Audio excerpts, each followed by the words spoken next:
Halo, halo perkenalkan, ini mungkin adalah channel baru ya.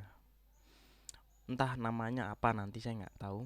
Tapi eh, pembahasannya nanti itu akan bahas tentang banyak sih sebenarnya. Tapi ini untuk video pertama ini akan bahas tentang keamanannya, keamanan data atau keamanan informasi ya. Kita akan membahas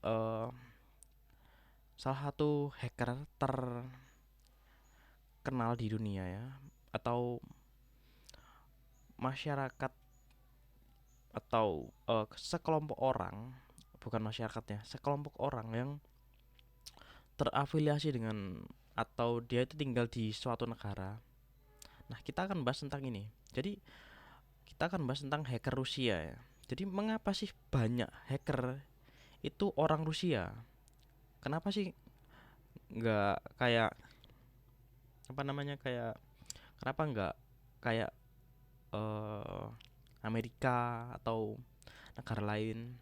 Kan kalau dilihat kan dari segi teknologi dan lain sebagainya kan eh lebih canggih kan kalau dilihat lewat teknologi yang berkembang saat ini di Amerika kan. Nah, oke, kita akan bahas tentang kenapa sih hacker itu orang Rusia. Jadi ini bukan generalisasi ya. Ini cuma pertanyaan sederhana ya. Jadi kenapa sih mereka itu hobi hacking atau meretas? Jadi apa sih keinginan mereka sebenarnya? Jadi kita masuk ya, yaitu hack to survive. Artinya mereka itu meretas untuk bisa hidup atau bertahan hidup ya. Jadi em,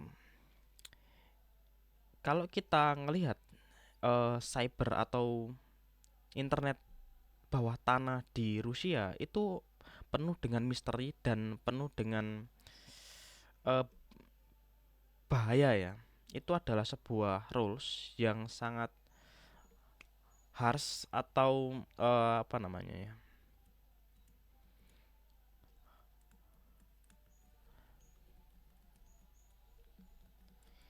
Jadi harassment. Jadi kamu itu harus you have what it's take to immerse yours in this world. Artinya the cyber underworld in Russia is a full of mystery and danger. Its rule are harsh. You have to what it take to immerse yourself in this world. Artinya di dunia maya di Rusia itu penuh dengan misteri dan bahaya ya. Peraturannya itu keras dan kamu atau Anda itu punya apa yang diperlukan untuk membenamkan diri di dunia ini. Jadi kita akan membahas tentang ini ya, menelusuri peretas di Rusia, terus kemudian menggambarkan motivasi, tekniknya, dampak tindakan mereka terhadap keamanan cyber di dunia ya. Jadi kalau kalian ingat yang kemarin itu Bjorka atau yang satunya lagi yang apa? Yang ngehack-ngehack di instansi pemerintahan itu kan juga hacking kan atau meretas ya. Cuma saya nggak tahu mereka terafiliasi dengan negara mana atau mereka itu dari kelompok mana, saya nggak tahu. Jadi kita akan membahas tentang kebangkitan peretas Rusia ya. Nah, kebangkitan peretas Rusia itu dimulai dari pendidikan, riset, dan lembaga penelitian ya. Di negara Rusia itu, matematika dan komputer itu adalah tradisi pendidikan ya. Jadi mereka itu dikenalkan logika dan pemecahan masalah kompleks yang itu menjadi sebuah pondasi untuk mereka dalam hacking atau meretas ya. Terus kemudian ada militer ya. Di militernya Rusia itu dikenal dengan pelatihan intensif ya. Kriptografi, keamanan cyber. Dan mereka itu, Rusia itu juga dikenal dengan negara open source. Artinya mereka itu negara yang apa ya namanya? Open source. Open source country. Jadi negaranya itu sering dibuat main-main.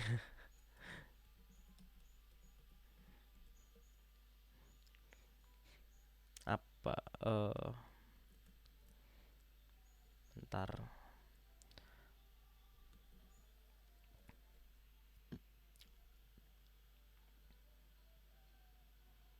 Hmm,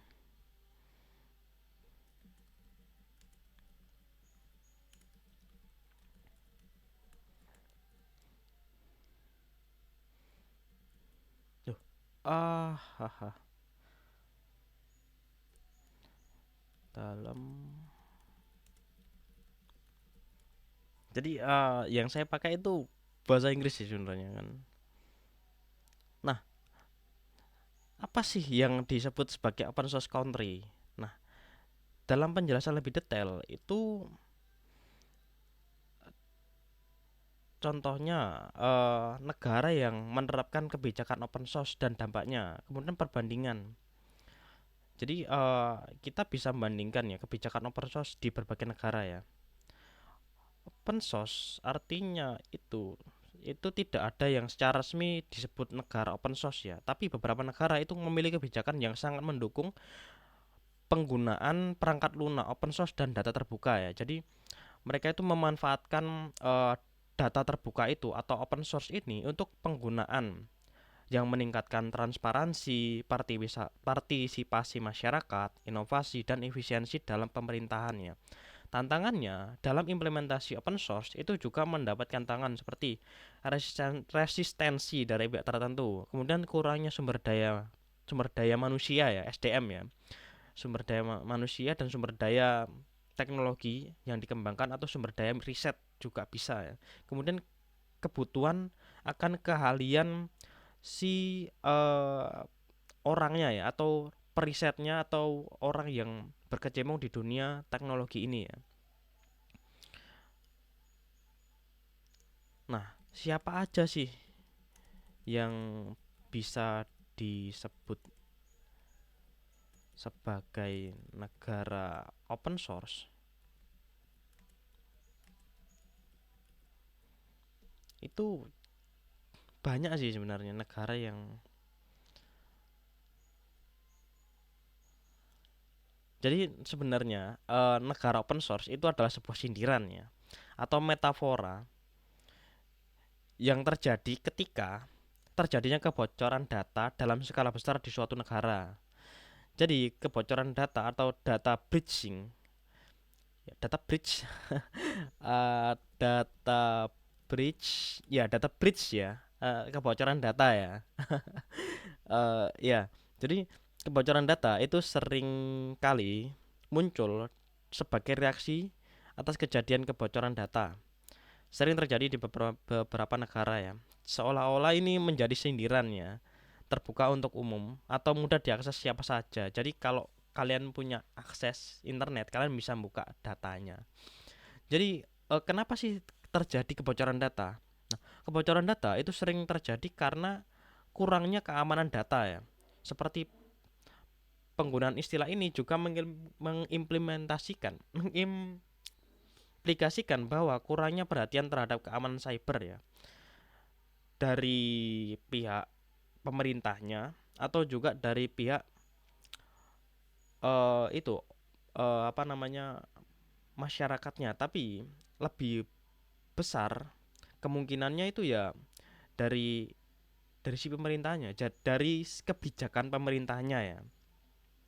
Jadi sebenarnya untuk masalah data ini, keamanan data ini, nah keamanan data ini sebenarnya itu memang eh, individu ya, maksudnya saat terjadi kebocoran data memang kalau kebocoran data individu sih nggak, itu masalah pribadi orangnya, tapi kalau masalah eh, kebocoran data seluruh negara maka ya yang disalahkan ya pemerintah.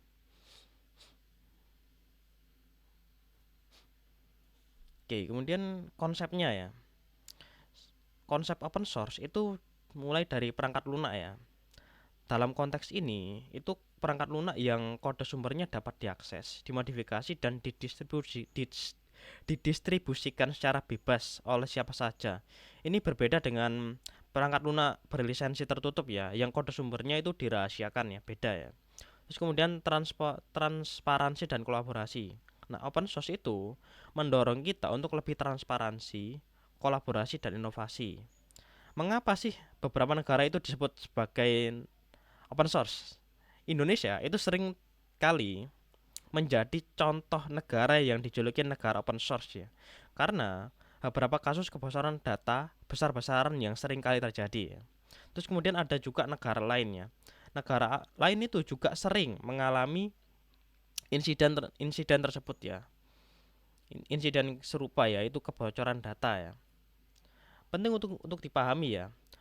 Bukan tujuan tujuan kita untuk eh, tidak ada negara yang secara sadar ingin menjadi negara open source country ya dalam konteks negatif. Nah, upaya yang bisa kita lakukan adalah perbaikan ya. Sebaiknya negara-negara itu berusaha meningkatkan keamanan cyber, keamanan data ya, dan sistem informasi mereka. Istilah yang tidak tepat ini atau penggunaan istilah open source country ini dalam konteks ini sebenarnya tidak tepat dan dapat juga menyesatkan ya. Oke, ini masuk ke open source country ya. Seharusnya kan kita bahas tentang hacker Rusia ya. Oke, sejarah, faktor. Oke, kita masuk ke faktor ya. Kenapa sih hacker itu banyak di Rusia dan faktornya itu apa sih? Yang pertama adalah komunitas ya, komunitas hacker. Nah, di Rusia itu terdapat komunitas aktif ya. Dia itu saling berbagi ilmu pengetahuan dan lingkungan itu juga mendorong inovasi. Jadi pengembangannya itu lebih apa namanya, lebih didukung lah, dan pengembangan teknik pertasannya juga sering diperbarui dan orang-orang bisa apa namanya, bisa belajar enaknya kan gitu. Kemudian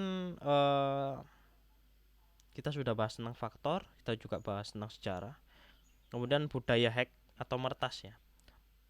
Nah, motivasi dari hacker Rusia ini biasanya yang pertama adalah membuktikan kemampuan mereka, kemudian membela ideologi yang mereka junjung ya, dan keuntungan finansial. Dan ada yang terakhir lagi adalah tantangan ya. Mereka itu merasa tertantang ya. Oleh karena itu mereka melakukan peretasan seperti itu. Kemudian dukungan pemerintah. Nah, memang ada beberapa dugaan bahwa pemerintah Rusia itu mendukung terjadinya peretasan ya. Tapi itu cuma dugaan ya, nggak bisa disebut sebagai bukti konkret ya, nggak bisa. Jadi perlu ada namanya penggalian informasi lebih lanjut ya. Kemudian kita masuk ke ini ya, contohnya ya. Yang pertama ada Leon ya, seorang peretas yang usianya itu 16 tahun ya. Dia itu menemukan tujuan dalam menyerang musuh-musuh Rusia. Jadi dia itu ideologi ya. Apa namanya, yang diambil itu adalah ideologi ya. Kemudian ada Peter yang usianya itu 30 tahun. Dia itu meretas untuk keuntungan finansial, yaitu menggunakan metode-metode otomatis untuk menyebarkan malware di setiap komputer yang memang itu ditujukan untuk perusahaan-perusahaan besar atau perusahaan pemerintah atau ya pemerintahan, yang tujuannya untuk finansial, keuangan ya. Jadi dia motifnya ya keuangan, keuntungan finansial. Kemudian Andre adalah seorang perentas pemerintah ya. Dia itu melakukan serangan cyber canggih terhadap infrastruktur asing untuk GRU ya. GRU itu adalah sebuah kelompok hacker di Rusia ya. Nah, GRU ini apa sih sebenarnya?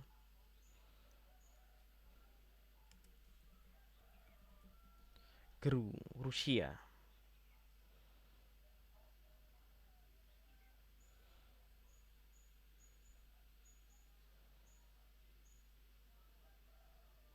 Hmm,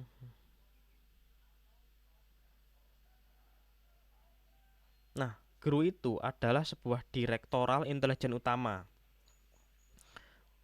Nah, GRU itu disingkat dari bahasa Rusia, tapi bahasa Rusianya saya nggak tahu ya. Jadi, yang artinya itu Direktorat Intelijen Utama. GRU ini adalah badan intelijen terbesar di Rusia. Nah, badan ini memiliki 6 kali jumlah agen di luar negeri dibandingkan dengan SVR yang merupakan penerus dari KGB loh, sampai masuk ke KGB juga ya. KGB, SVR itu dari Rusia ya. Kemudian ini batasan antara aktivisme dan kejahatan ya di dunia maya ya menjadi kabur di Rusia ya. Banyak anak muda itu memang terlibat dalam peretasan atas dasar patriotisme. Jadi mereka itu punya ideologi patriotis ya. Kemudian pemerintahnya mereka itu menoleransi atau toleran terhadap ransomware karena itu menghasilkan pendapatan di tengah sanksi ekonomi. Kemudian budaya kejahatan di dunia maya di Rusia itu mencerminkan masalah sistematik dan kurangnya jalur etik bagi individu yang terampil. Jadi juga ada permasalahannya di dalamnya ya. Jadi nggak memang itu apa namanya? Memang itu adalah keuntungan. Ya memang ada keuntungan tapi juga ada kelebihannya. Oh, kelebihan, kelebihan dan keuntungan sama ya. Jadi ada keuntungan dan kelebihan dan juga kerugiannya. Kemudian kita masuk ke wawasan utama ya. Nah, motivasi pemuda itu banyak pemuda di Rusia itu seperti Leon itu beralih ke peretas sebagai bentuk nasionalisme dan perlawanan terhadap agresi barat. Hal ini itu mencerminkan tren yang lebih luas di mana ketegangan geopolitik itu membentuk tindakan individu di dunia maya. Kemudian ada insentif finansial. Nah, kisah Peter ya itu menyoroti bagaimana kurangnya pekerjaan yang stabil dan mendorong orang-orang untuk melakukan kejahatan dunia maya yang menyebabkan mereka mencari keuntungan finansial secara cepat melalui peretasan, ransomware, atau eksploitasi kerentanan. Kemudian ada sponsor negara. Di peran Andre di Gru ini menggambarkan bagaimana pemerintah Rusia itu berkolaborasi dengan para peretas, menggunakan mereka sebagai alat untuk melakukan spionase dan gangguan dan mengaburkan batas antara aktor negara dan non-negara. Kemudian ada yang namanya menargetkan musuh ya. Peretas Rusia itu fokus pada target barat ya, khususnya Ukraina dan Amerika Serikat ya, yang memperkuat agenda nasionalisme ya mereka dan menciptakan rasa tujuan di kalangan aktivis dunia maya. Kemudian ada lingkaran kejahatan ya yang merajalela ya. Normalisasi kejahatan di dunia maya ini di Rusia ini menciptakan lingkungan di mana orang-orang yang terampil itu merasa terpaksa terlibat dalam kegiatan ilegal ini sehingga melestarikan budaya peretasan sebagai karir yang layak. Kemudian dilema etika. Kurangnya peluang peretasan kurangnya peluang peretas etis di Rusia itu mendorong banyak individu berbakat itu terjerumus dalam kejahatan dunia maya yang menunjukkan perlunya perubahan struktural dalam industri teknologi ini. Jadi memang perlu ada pembenahan sih sebenarnya. Perlu pembenahan etik ya eh, di dalam hacking atau meretas di Rusia ya. Oke, mungkin cukup sampai sini ya. Kita sudah bahas banyak sih sebenarnya. Oke, mungkin cukup dari saya. Terima kasih.